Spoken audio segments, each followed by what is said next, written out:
As a people, Black History Month isn't what I think it should be for us, because we don't hear about King Mansa Musa. We don't hear about the Congo, which is one of the biggest empires in Central Africa. We don't hear about that. That Congo even came, by the way.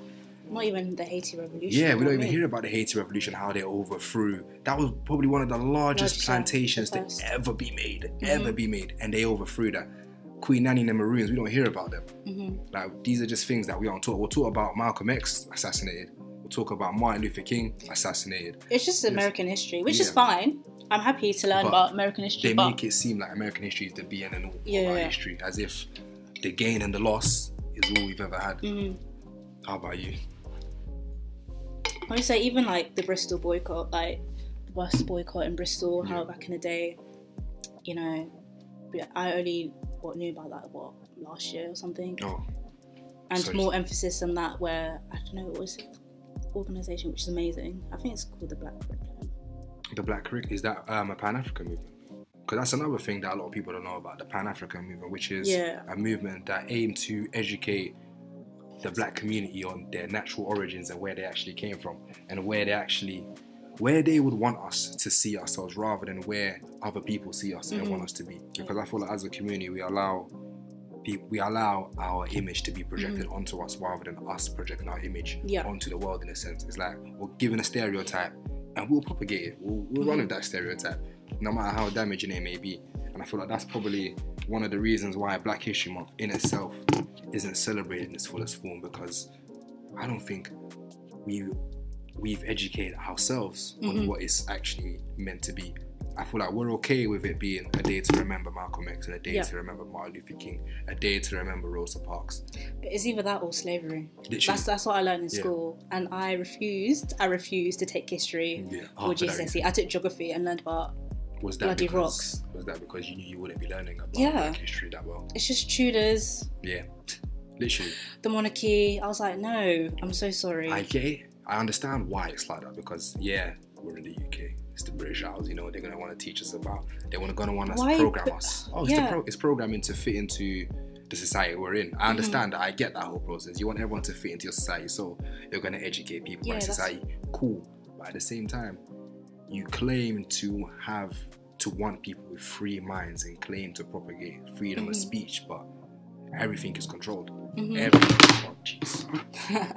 Everything is controlled. So it's kind of a case of do you really want us to learn about ourselves, or do you want us to learn just enough about ourselves so that we're quiet and just continue doing what you want us to do? You need to realise that it's all planned for us to think that we as Black people, we're not like adequate. We can't like think for ourselves. We're not creative. We're not business people. We're just small-minded, and we just have one route of working for people. Literally. And us not learning about our history, or even when I was having a discussion with my mum, she's like, I'm just sick of learning or hearing about slavery or slavery this, slavery that. You know, why are we not taught about like entrepreneurs that we've had here in the UK? Or something positive and like motivational. Like, you know, obviously we see posts now and then, but we don't know. You know, when I see like, I don't know, someone's being hired to, I don't know, let's say Apple Music, for example, and someone's being commissioned to be the director, and you're like, oh my god, the first Black person did, like, you know what I mean? We should be like pushing out more content about that, instead of Martin Luther King and, you know, Malcolm X. Amazing people who've done great things for us, but that's it. Like, and it's not saying we don't want to learn about Martin. Of course. That's not. I still watch, you know, documentaries now and, you know, readings, all this stuff, but we need to learn about the contributions that Black people have done here. Like, even I went to see The Mangrove by Steve McQueen. So yeah, it was just, you can guys do your research, but it was really, really good, and I just thought, wow, like, this really, I don't know, I just feel like we need more content out here where it teaches you about Black activism here, British people. Rather than us suffering at the hands of the man, in a sense. Because it always seems, whenever a movie about our history comes out, we're always suffering. Suffering. Always suffering. Slavery, all this just stuff. Always suffering, and you're just thinking there must have it been just more gets than you this. mad. It gets you mad. It's constantly riling you up, and you're thinking there must be more than this. There must be more. Even my mum was saying that she would go to cinema with her friends. They went to see like a movie. I don't know if it was 12 Years a Slave or something, and she would say that black people were so angry coming out the cinema, and then you got the white people looking down because they're like, oh, shit, things that we've done. Oh, that reminds me when you watched 12 Years a Slave in cinema as well. Oh, listen, the people in the room, I mean, you could sense that they were over exaggerating the outrage because they didn't want to feel as if they were propagating it when and you'll think to yourself, yeah, that's all cool and that, but why do you feel like you need to make it loud and clear? It should just come off naturally in a sense. You shouldn't feel like, oh, I need to make sure. That means you feel this guilt. And the fact that people can feel this guilt without the direct attachment to it just shows me that the people that were actually doing these things way back, they were feeling pain, but they just simply had no heart. They simply had no heart. And I feel like that's something that should be portrayed in the movies a lot, because sometimes, have you heard of the whole white savior thing where a white person is portrayed in a certain way, where yes, the black person is sure to obviously helping themselves and moving themselves forward, but the white man will come at the end and save the day. You know, there's a lot of like, criticism towards like charities. For example, what's that one? We have loads here. Like, not Children Need, the other one. Red Cross. No. As well. Those kind of charities like Red Nose Day, all that stuff. Oh, okay. They go to a village in one of the African children in needs. And then it's always, I don't know, there was a picture. Do you remember that Stacey Dooley? Yes. Oh wow. Oh my god. Since that day, I just not lost respect, but I'm just like. I've lost respect for these charities from time I've seen the same kid on the advert for 4 years. I'm thinking, right, this is corporation. This is basically corporation. It has nothing to do with and pushing for this agenda like Africa's poor. And that children are just have flies in their face and all this stuff. Like, it's not. Like, that's something else I feel like should be put forward in Black history as well. I feel like how things are back home and how things are for us, how things would be for us if we were to go back home. Like Ghana, they had the come home thing where they wanted people to get a Ghanaian citizenship. I feel like all African countries should be doing that, encouraging their people to come back home, because life wouldn't be so bad. First, you're surrounded by people who look exactly like you. Not saying that you shouldn't live in the UK, not saying that the UK isn't a beautiful place, but you'll be surrounded by people that look like you. You'll be in a community that is technically made for you in a certain way. Maybe not right now, due to all the corruption stuff, but in a perfect world, I would say, technically that's made for you, and a place where you wouldn't necessarily feel safe because everyone that's around you is technically you, or an extension of you, I should say. Yeah, but people then say, like, obviously, say if I moved there, like, let's say, I don't know, if I moved back to the Caribbean, like Grenada, that's where I'm from, they would be like, oh, you'd be different. The structure between you and another person would be different because you kind of privilege in that kind of sense. Is it because you've lived here? Yeah, and also because my living conditions in the Caribbean are not like small house. You get the house is big because my parents have a business there. But again, on our Thought Quest talk on Black Lives Matter, one of our guests, Zach, said like there will be literally, you would have privilege. It wouldn't be the same. We wouldn't be equal with the people back home. Do you think so? In terms of your position, like in terms of wealth or your education or what you have. Now this is where I get this is where I kind of get a disposition as well with this kind of talk, because I say the same thing as well. If I was to go back home, I would technically be in a better place, or be in a better place than my family members that are there. Yeah. However, to them, money isn't the be and end all. Yeah. For them, it's more a case of the sense of community, like you say, the fact that they're around each other. They could not have a roof on the house, so the roof could be leaking or whatnot. As long as they're around each other, that's the vibe for them. Yeah. So I feel like as you do go back home, the whole financial side of things will start to wear off, because firstly, there is no anxiety or worry about you having to sort something out, because you're surrounded by your friends and family. I mean, you don't have to worry about like, obviously there's police out there, but you don't have to worry about people looking at you. Like, say if I moved to the Midlands or something, like you'll stand out. I'll stand out. Like, you wouldn't have that you wouldn't have that back home. You'd feel safe. You'd feel like you belong, which is the main thing that I feel holds us back as a people.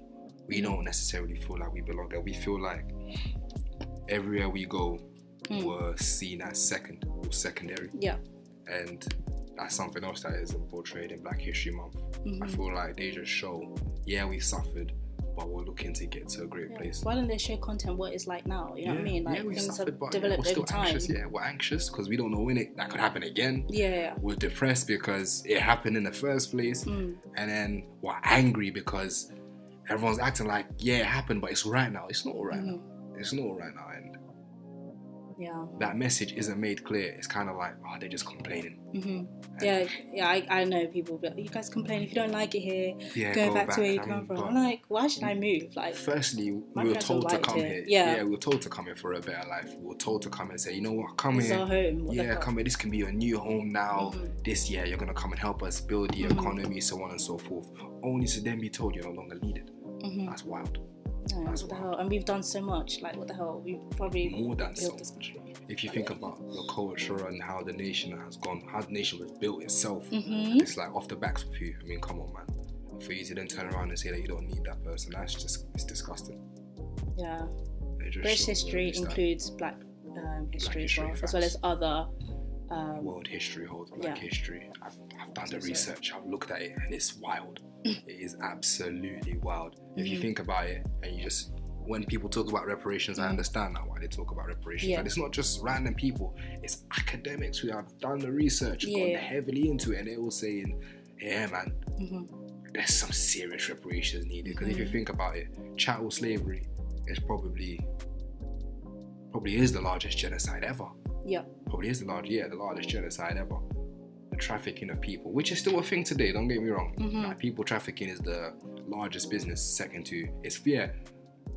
comes the drug industry, the first is people trafficking. So obviously things haven't changed much, but damn. Yeah, I just feel like with Black History Month, I don't know, obviously content on TV, we don't see it. No. It's the BBC, they're not trying to make us look. They aren't trying to raise us up, basically. Like they say, you don't teach your enemy your own tricks. And to them, they don't see us as a valuable piece of society that's then going to work alongside them. To them, we're a commodity, an asset, in a certain way that's made to be used for a purpose, and that's made to be put in a certain direction. And when the asset or commodity isn't working how you want it to work, you sell it on, or you just get rid of it. That's what I'm saying. Like, we shouldn't rely on like the BBC or Channel 4, whoever, on our content to be heard or seen. We need to have our own platforms, our own channels and stuff. And I know that's not easy. Like, imagine us having our own like BBC. Imagine a Black BBC. I'm trying to start my own company, and it takes a lot. It's a struggle. Like, it is hard, but once you do get there, and once you know that one piece, that entity is yours, and you have full control over it, and you can start putting out things. You never know. You know, like I said, for example, Kanye West running for president. Yeah, it's Kanye West, but at the same time, imagine how many kids that's giving ideas. Right, Kanye West managed it. Damn, man, let me get my books. Let me start learning. Look, that's what they were getting. They were getting onto him saying, "Oh, Kanye West is not a politician." All right, he's not a politician, but he's still running for president. he's getting votes. Yeah, he's out there. He's really out. He's doing what he needs to do, and that's what people should be doing what they need to do, rather than saying, "Nah, I can't do it because I'm Black." You know. Nah, he's saying, "All right, yeah, I'm Black, but I'm gonna get it done," and he's got the ball moving. Yeah, but I just feel like with Black History Month, I just be witnessing everything on social media, hardly on TV, digital TV, and Netflix as well. Like, there's movies produced and directed by Black people. Like Harriet Tubman. Have you seen Tubman? I haven't seen that yet, but there's been other films that I've been watching on TV. What kind of films? So I watched Rocks. I don't know if you heard of it. I haven't. I've watched Gone Too Far, which is like comedy, but it does bring out like kind of, how do I say, like issues within our community, Black community that we have, where it was like the whole African versus Caribbean kind of thing, and like, oh, I'm Jamaican, yeah, you're Af, and using language like that. So it's a comedy, but they kind of highlight these issues. So I thought that was done really well, and that movie was quite old. When I say old, I feel like 2000.